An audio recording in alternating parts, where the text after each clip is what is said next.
दामाद है, यानी बहन का जो दामाद है, उसको भी शामिल किया गया था।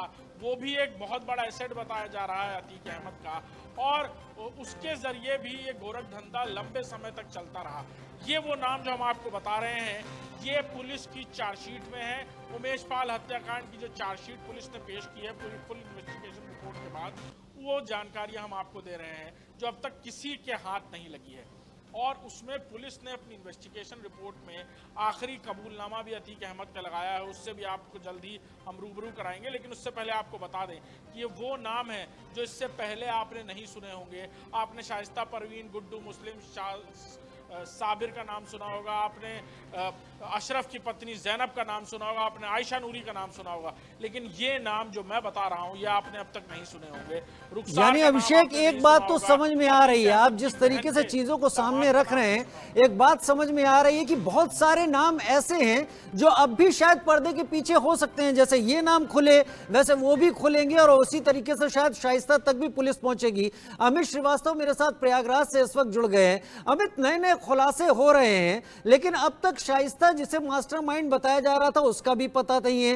हालांकि चार्जशीट कुछ राज को सामने रख रही है कि दरअसल हुआ क्या था, किस तरीके से ये कॉन्स्पिरेसी हैच की गई थी या तैयार की गई थी।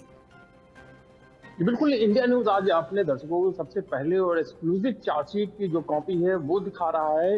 वो चार्जशीट जिसमें एक ऐसे ऐसे नाम है जिसके बारे में लोग जानते भी नहीं थे कि ये उमेश पाल हत्याकांड में शामिल रहे हों। सबसे पहला नाम वही था, नफीस ईटॉन बिरयानी जो है उसका नाम उसमें सबसे पहला नाम है। ये वो नाम है जो फाइनेंसर है, अतीक गैंग का मेंबर भी रहा है। इसको जैसे इसका नाम सामने आया था तो वैसे पुलिस ने इसको गिरफ्तार भी किया था, इसको उठाया भी था, लेकिन बाद में किसके दबाव में, किसके कहने पे इसको छोड़ दिया गया, ये भी बहुत बड़ा सवाल है। साथ ही रुखसार को भी बाहर बहराइच से, गोंडा से उसको वहां से गिरफ्तार कर लिया गया था। तो उसमें बकायदा जारी बताया गया था कि रुखसार गिरफ्तार हो गया है, लेकिन रुखसार को भी बाद में छोड़ दिया गया। आखिर क्या वजह रही रुखसार और नफीस को छोड़ने की, ये एक बहुत बड़ा सवाल प्रयागराज पुलिस के ऊपर है, यूपी पुलिस के ऊपर है, यूपीएससी जिसने भी इसको गिरफ्तार किया था उन सभी के ऊपर ये बहुत बड़ा सवाल है कि आखिर इन दोनों को क्यों छोड़ दिया। और आज उनकी तलाश युद्ध स्तर पे की जा रही है कि नफीस और रुखसार को गिरफ्तार किया जाए, लेकिन वो अब फरार हो चुके हैं। वो अपना घर बार छोड़ के कहीं जाके बिल में छुप बैठे हैं, जहां से वो अपना ऑपरेट कर रहे हैं गैंग को। जो अतीक अहमद जो गैंग है वो ऑपरेशन लगातार जारी है। वही तीसरा जो सबसे बड़ा नाम है वो नाम है खालिद जफर का। खालिद जफर वो नाम है जो अतीक गैंग का फाइनेंसर है और जो कुछ समय में ही आज की डेट में वो अरबपति बन चुका है। सैकड़ों करोड़ की संपत्ति आज उसके पास है। उसका नाम एक ऐसा नाम है जो बड़े बिल्डरों में नाम उसका नाम है। उसकी बड़ी बड़ी कॉलोनियां हैं, बड़े बड़े उसके जो प्लॉटिंग करता है बीघों में। वो अतीक की जो काली कमाई हुआ करती थी उसको वो खपाता था, वो उससे वो बना। तो आज की डेट में वो अरबपति है। लेकिन आखिर क्यों उमेश पाल हत्याकांड के बाद जब इन सभी के नाम आ चुके थे तो इनको क्यों नहीं गिरफ्तार करके जेल भेजा गया। और आज जब चार्जशीट लगाई गई है तो इन सबके नाम खोले गए हैं, लेकिन वो आज कहां जाके छुप के बैठ गए हैं ये अभी किसी को भी नहीं पता है। लेकिन पुलिस लगातार कहना है कि हम इनको गिरफ्तार करेंगे। लेकिन सबसे बड़ा यही सवाल है, आखिर नफीस ईटॉन बिरयानी, रुखसार और खालिद जफर इनको क्यों नहीं गिरफ्तार की। अभी तक सभी लोग जानते थे कि शाइस्ता परवीन उमेश पाल हत्याकांड में फरार है, गुड्डू मुस्लिम फरार है, 5 लाख के इनामी है, साबिर जो है वो भी 5 लाख रुपए का इनामिया है, वो भी फरार है। साथ ही अरमान जो है वो भी 5 लाख रुपए का इनामिया है, वो भी फरार है। शाइस्ता की जो अशरफ की पत्नी है वो भी फरार है, आयशा नूरी जो है वो भी फरार है। इन सब का नाम जानते हैं, लेकिन ये 3 नाम ऐसे चौंकाने वाले हैं जो चार्जशीट में नाम शामिल किया गया, नफीस ईटॉन बिरयानी, रुखसार और खालिद जफर का। ये 3 ऐसे नाम हैं जिनको अब पुलिस तलाश रही है। लेकिन जब समय रहते, जब इनके पास खुद ये इनके पास थे तो इनको क्यों छोड़ा गया, किस वजह थी, क्या ऐसी किसके कहने पे या क्या ऐसी वजह रही है जो उनके ऊपर मेहरबानी दिखाई गई और उनको छोड़ दिया गया। तो ये सबसे बड़ा सवाल यही है कि आखिर क्यों इन लोगों पर मेहरबानी बरती गई और क्यों इनको छोड़ दिया गया। जी अमित, अब प्रयागराज पुलिस का अगला कदम क्या होगा? क्योंकि आपने बहुत सारी चीजें विस्तार से बताई, इनको छोड़ा गया, ये लोग अब पता नहीं चल पा रहे हैं, अब अगला कदम क्या होगा? क्योंकि बहुत कुछ ऐसा है जो खंगालना अभी भी बाकी है। बिल्कुल। अब मामला कोर्ट में है। कोर्ट के द्वारा 82 की कहते हैं जो भगोड़ा घोषित किया जाता है, भगोड़ा घोषित करने वाली कार्रवाई पूरी हो चुकी है। अब कुछ समय बाद ही कुर्की की कार्रवाई, जिसको 83 कहा जाता है, कोर्ट के द्वारा 83 की कार्रवाई की जाएगी।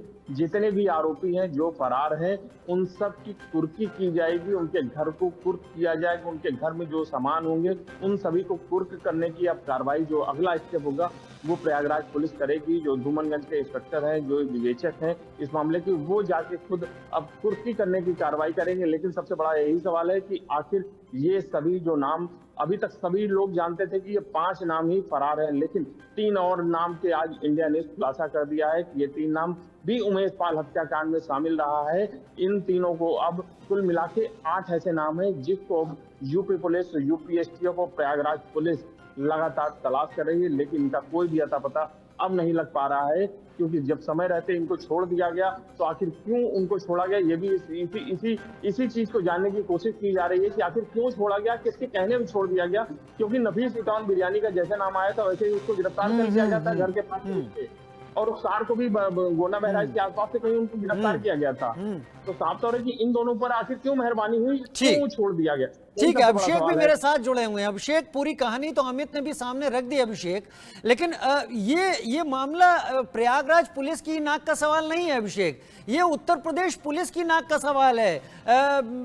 प्रशांत कुमार जी तो लगातार इस पर काफी ज्यादा एग्रेसिव भी दिखाई पड़े थे इस पूरे मामले को लेकर। ये मिसिंग डॉट्स कैसे जोड़े जाएंगे? 8 लोग तो अब पता चल रहा है कि जिनका पता नहीं चल पा रहा है, ऐसे और कितने मिसिंग डॉट्स हैं जिनको जोड़ना बाकी है? अमित, जैसा कि बता रहे थे कि कैसे चार्जशीट में उन लोगों को नेम्ड किया गया, लेकिन उन लोगों को पुलिस ने बाकायदा डिटेन करके छोड़ा। अगर यही वजह थी कि उनके पास से सबूत नहीं मिले, तो उनका नाम चार्जशीट में क्यों रखा गया? ये वो सारे सवाल हैं जिनका जवाब देना होगा, कोर्ट के समक्ष भी देना होगा। ये सारी बातें जब पूछी जाएंगी, कही जाएंगी, तो ये सारी बातों का जवाब पुलिस को देना पड़ेगा। लेकिन इन सारी चीज़ों के अलावा एक बहुत बड़ी बात यह है कि बाकायदा उमेश पाल हत्याकांड की चार्जशीट कोर्ट में पेश की गई है। उमेश पाल हत्याकांड से जुड़े हुए कई सारे लोग अभी भी फरार हैं। जैसा कि अमित बता रहे थे कि 82-83 की नोटिस कट चुकी है, यानी उनके घर को कुर्क किया जाएगा, इसकी कार्रवाई शुरू होगी। मतलब एक बात सही है, ये जितनी भी फरारी काट रहे हो, अब वो कदम उठाए जाने शुरू कर दिए गए हैं जिससे इन पर सीधी चोट की जा सके। अमित, अभिषेक, आप दोनों का हमारे साथ जुड़ने के लिए बहुत बहुत शुक्रिया। फिलहाल बढ़ रहे हैं एक छोटे से ब्रेक की तरफ।